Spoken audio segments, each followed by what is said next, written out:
Whoops-a-daisy. Hello everybody, welcome back to another episode of Brain Blaze. As always, I'm your host Simon. Welcome to Today What Happens Here. One of my writers in this case, Kevin, has written me a script, celebrities who married their cousins. Sure, this must be like historical celebrities, right? Like, did Einstein marry his cousin? Was it Charles Darwin married his cousin? Like, these people in the past. Is that stat that says like half of marriages in history were cousin marriages? Which is like, is that true? Because that's insane. It's not weird, bro. It's come up on various channels before. Sorry if you're new here. I've never read this before. Kevin's written it for me. I'm going to read it, react to it. That's what we do here. It's what I do. It's come up on various channels before, probably on this one as well, but roughly 50% of all marriages throughout human history have been cousin marriages. If Kevin said it, it's true. Which is not. It still remains common, though it's much more frowned upon in most of the world than it used to be. Why would we want to marry our cousins? Because they're so attractive. Yeah, there are some countries where they're still like, you better be marrying your cousin, boy. I don't know why I did a southern American. Well, I know why I did, because it's like the stereotype. But it's not in America. It's probably in the Middle East or something, right? Where they're like, yeehaw!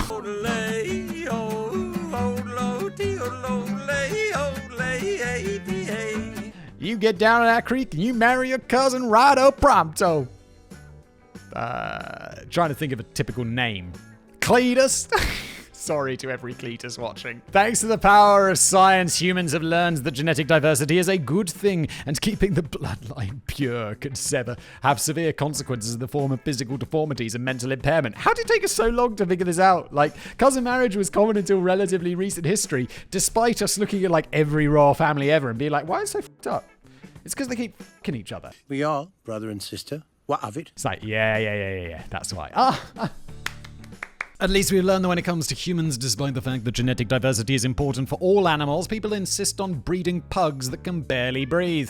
I'm sure even Simon can agree that this is a bad thing. His desire for canine genocide may be well documented, but I feel mildly comforted that he still doesn't want the dogs to suffer needlessly. Oh no, Kevin, I'll torture all the dogs to death. You're a monster. Anyway, I said that cousin marriage is frowned on in most of the world, but being frowned on doesn't make it illegal. I tell you, I won't live in a town that robs men of the right to marry their cousins.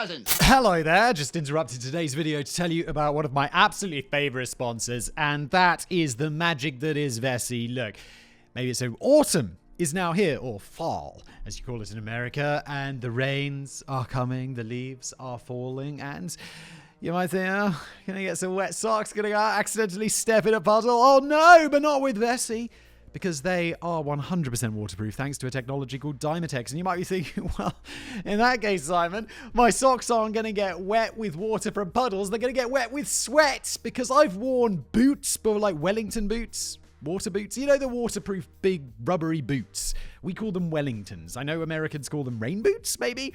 And you might think, oh, sweaty and uncomfortable. But Vessis are basically that, but they look cool. Look at this. How cool is that? This one looks really cool. Look how white that is. I've not actually worn these. I'm a little bit afraid to wear these because they look so beautiful. Oh, I have worn them. There's a little bit of marks on the bottom. There's gravel in these. I've worn these and they still look nice and white. You could step in a river. There's some footage of me wearing my other Vessis, like the Chelsea boot style ones, where I'm like I'm standing in a small river and it's like going up to here and it's just fully waterproof. It's amazing. Plus, they have something new. It's the Overcast, Vessi's fantastic waterproof jacket. It's like a warm, comfy hug that shields you from the elements. It's got it all. 100% waterproof, a stretchy shell that moves with you, a cozy fleece lining, and, oh, nice, comfortable, relaxed fit. This jacket is your ultimate sidekick against unpredictable weather. Combine it with an incredible pair of Vessi shoes and you're good to go. The jacket's fairly new to me. It just arrived a couple of days ago and it hasn't rained yet, but I will be trying it out as soon as it does. The shoes, however, have been a part of my wardrobe for years. I couldn't recommend them more. Genuinely a fantastic product. In fact, this one is actually called the Vessi Soho. They're a bit of a masterpiece, really. They got this gusseted tongue, Dymatex technology, of course, and a sleek synthetic leather exterior. Go to vessi.com/blaze, check out all the styles, and use the code BLAZE to get an exclusive 15% off of your order. And now back to today's episode. This has resulted in countless celebrities and notable figures who wound up marrying their cousins. Surely there's not anyone in like the real present day who's actually married their cousin. You weirdos. For the purposes of today's episode, I'm only going to focus on people who live in places where this would actually be considered weird or a bit gross. For example, Saddam Hussein married his... I knew! Middle East! But there's totally normal there, so it doesn't really count. Likewise, Saddam Hussein married his cousin. That's new to me. There you go.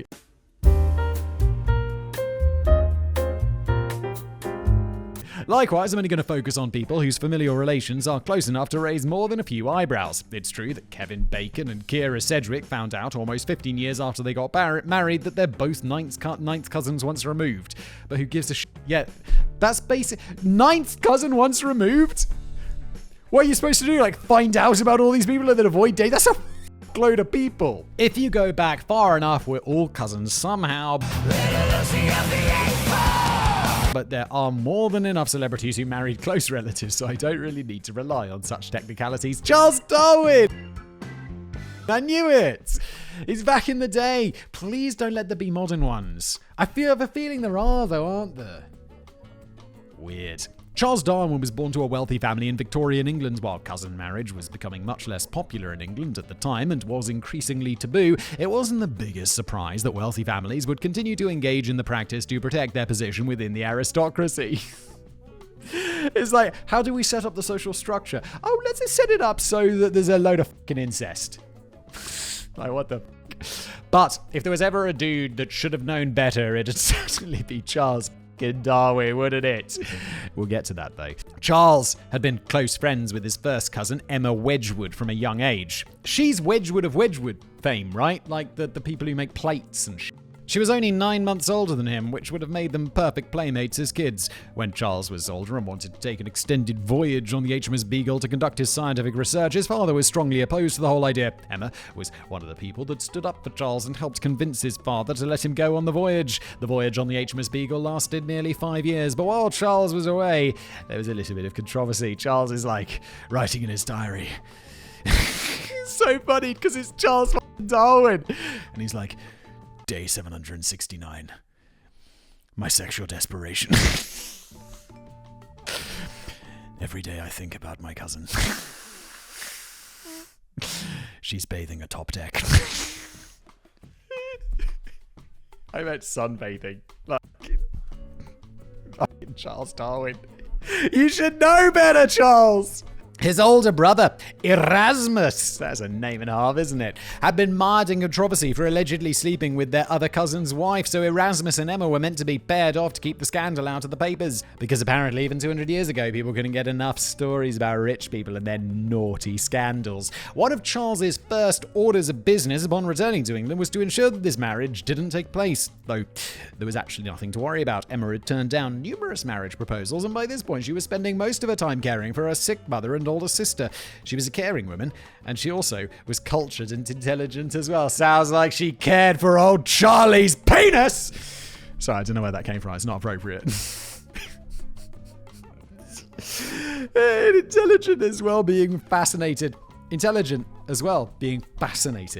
by Charles's research and penis. However, the decision to marry was not one that came easily to Charles. He was used to writing down notes from his research, so while agonizing over the decision of whether or not to propose to Emma, he wrote down a pros and cons list that had fortunately been preserved with other research notes.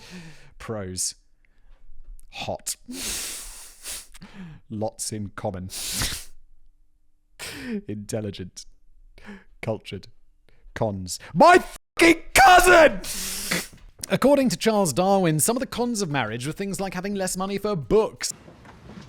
I'll allow it. Oh, he's just the concept of marriage in general. My bad. I thought he was debating about whether he should fucking marry his cousin. Less time to himself, losing the ability to travel the world as he pleased and having to deal with the cost and anxiety of raising children. I mean, honestly, Charles, fucking preach.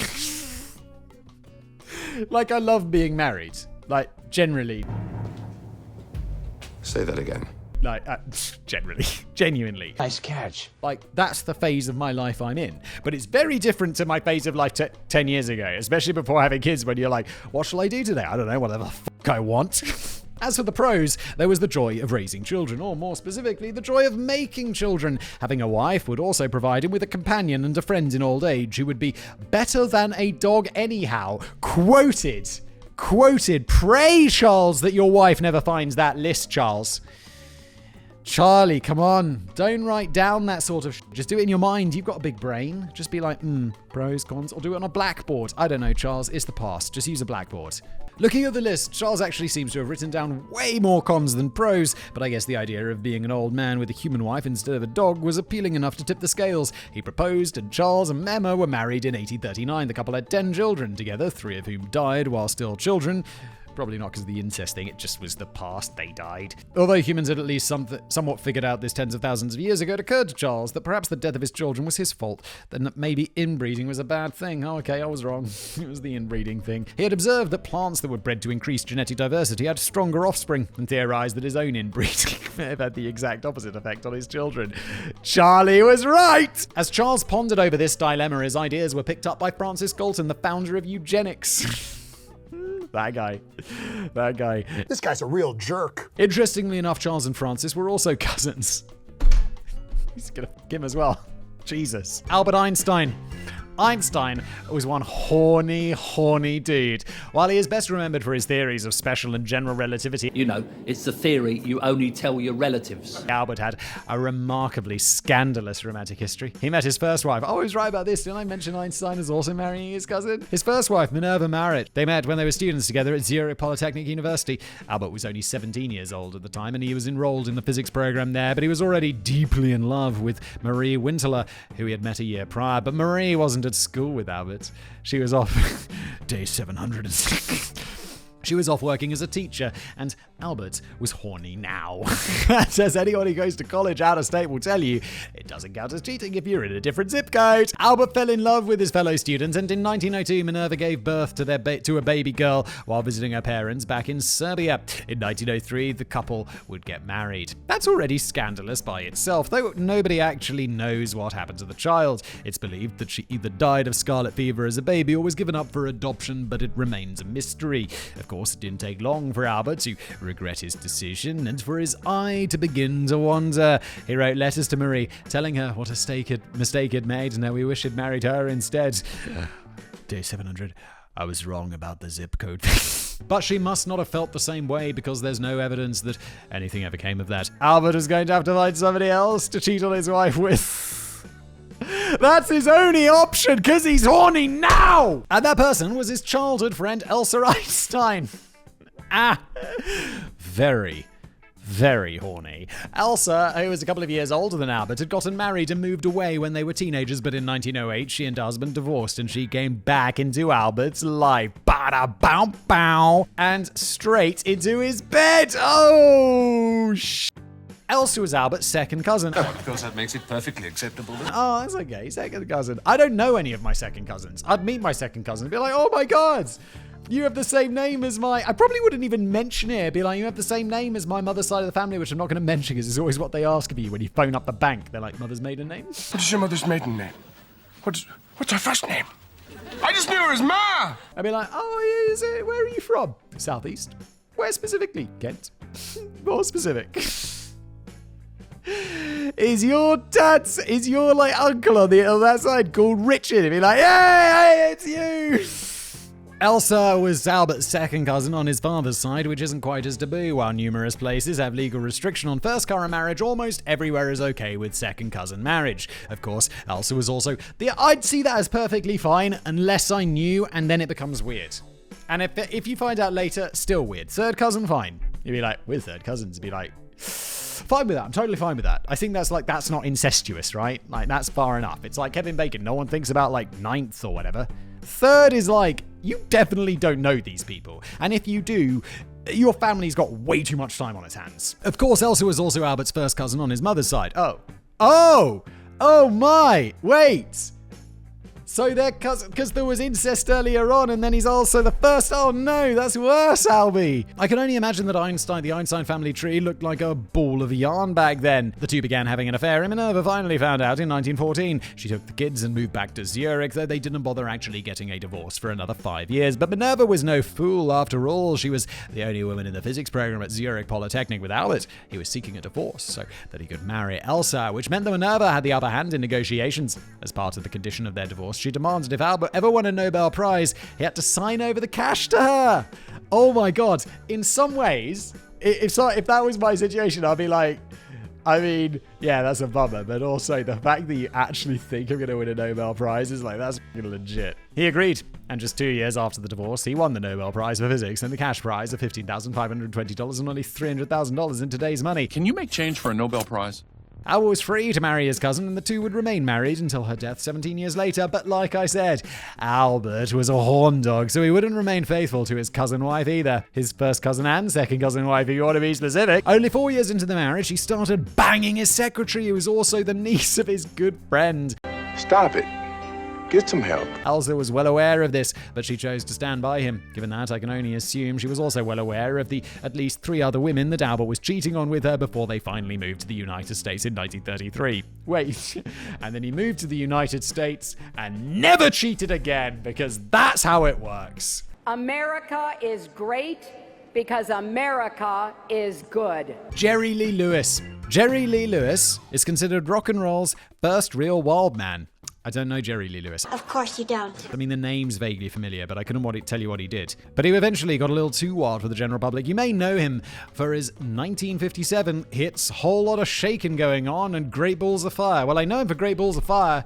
Goodness gracious, Great Balls of Fire, right? That's the one from the Top Gun movie. He had a bunch of other hits, but if you don't know either of these songs, then you've probably never heard any of his other stuff. Over the course of his life, Jerry would have 6 children, one less than the number of wives he had. A celebrity from the 1950s who got married and divorced so many times that was bound to cause a bit of controversy on its own, but Jerry was making a lot of dumb decisions that were only going to court additional controversy. At the start, he had this nasty habit of marrying his next wife before he'd finalized the divorce with his previous wife. Uh-oh, that sounds illegal. Cheated on his wife, got divorced, married the other woman. That's technically a crime, though whether it's a felony or misdemeanor and whether or not it's actually enforced varies by state. But it was still a bad look for the 50s because it meant he was not only a bigamist, but by default an adulterer as well. How else would he know who to marry before his divorce was finalized? Well, they could have been separated for a long time, and then, he found someone else, then he gets divorced and married. Not necessarily adulterous. Adulterous is like,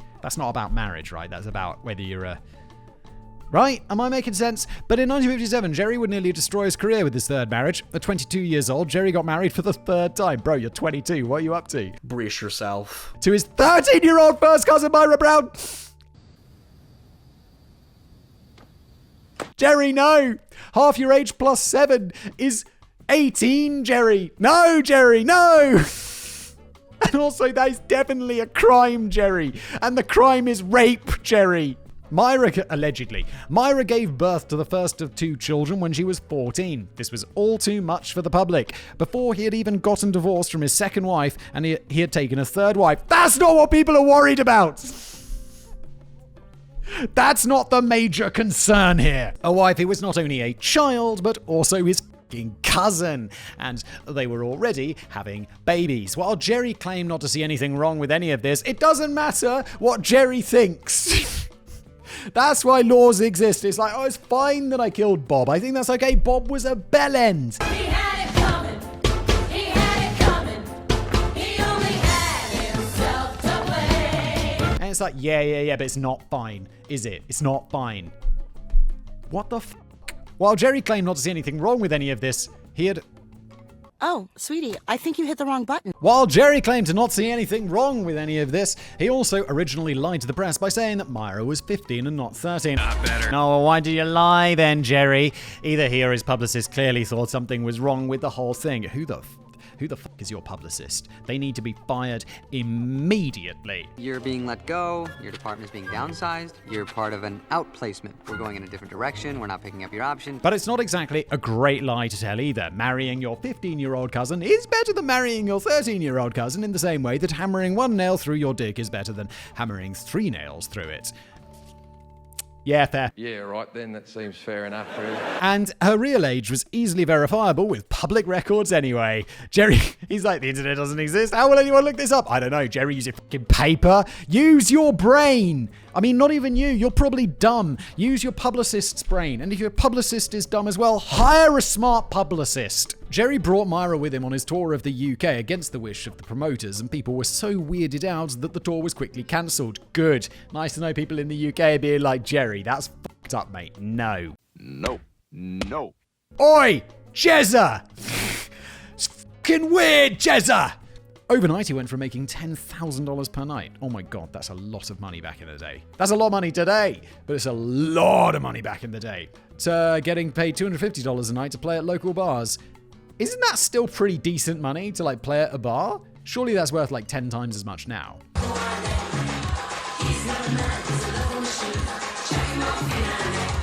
It took over a decade for Jerry to finally rebuild his career, which he eventually did as a country singer instead of a rock star. I'll let you... Kevin says, he's like, I'll let you make the jokes. And I'm like, yeehaw, brother. Where's my cousin? She better be young. Rudy Giuliani. Really? Rudy Giuliani? I mean, the most amazing thing is someone married him, I suppose. He's a weird-looking dude. One of the most divisive people in the current political American landscape. Wait, does anyone like Rudy Giuliani? Even, like... He's on, like, Trump's side, right? But do even the Trump people like him? Because wasn't he, like, sucking up to Trump and then didn't he fall out with Trump? Donald, I thought you were a gentleman. Who likes this guy? At least he used to be, but now I'm pretty sure everybody hates him. That's what I thought. The left hated Rudy because of all the things he said and did while working as President Trump's attorney. And now the right hates him because he negotiated a Queen for a Day deal with prosecutor Jack Smith related to Trump's current legal troubles. I don't know what that means. But I thought there was something with Trump and the falling out, and now everyone hates him. Freaking Giuliani! But it wasn't always this way. Rudy used to be America's mayor. In 2006, Quinnipiac University conducted a poll they referred to as a feeling thermometer.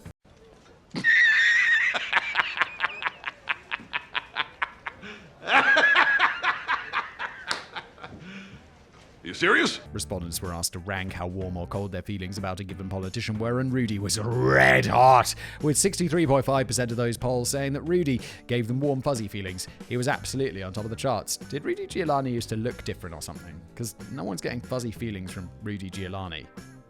Right? I'm thinking of the right dude, right? I gotta look up what Rudy Giuliani looks like.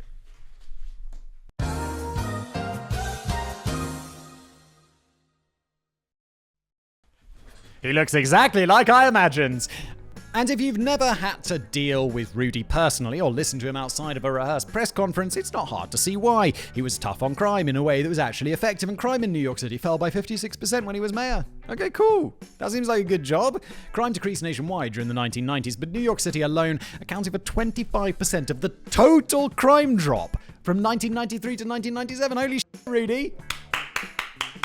Please, you give me too little credit. How did you fuck this up? It wasn't just muggings or small crimes either. Murders fell by 70%, while there's not a clear consensus on exactly what caused it to fall by much, and the FBI warned people not to draw overly simplistic conclusions, while also announcing that New York City had ranked as the safest large city in America. It was a massive win for the city, and of course for Rudy. There was also the tragedy of 9/11, and Rudy's response and efforts in mobilizing and coordinating first responders was seen as being exemplary. The towers may have fallen, but Rudy's star was rising. It rose so high that in 2008 he even thought he could become president.